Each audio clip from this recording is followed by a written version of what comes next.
waxaa munaasabadani ka hadlay gudoomiyihii hore ee gobolka Banaadir Yuusuf Jimcaali Madaale iyo gudoomiyaha gobolka Shabeellaha Dhexe Axmed Meydhe Makraan ayagoona bulshada degmada Raagaceele kula dardaarmay inay la shaqeeyaan gudoomiyaha cusub ee degmada Raagaceele. waxaan maqli jiray shirib yar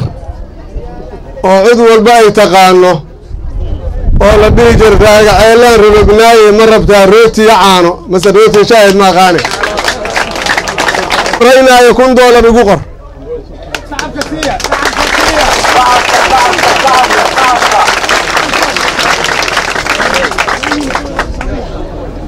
gudoomiye hore ee gobolka Banaadir iyo qaybaha kala duwan ee bulshada reer Raagaceele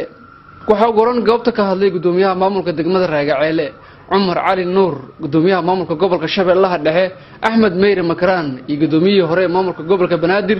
Yuusuf Xuseen Jimcaali waxaan la iska rabaa marka adeero markaad gujigaaga quruxsataad waji kala ka hadli kartaa koo waxaa la rabaa Raagaceele dadka joogo haday maamul yihiin iyo haday dadweyne yihiin inay ayaga dib isugu laabtaan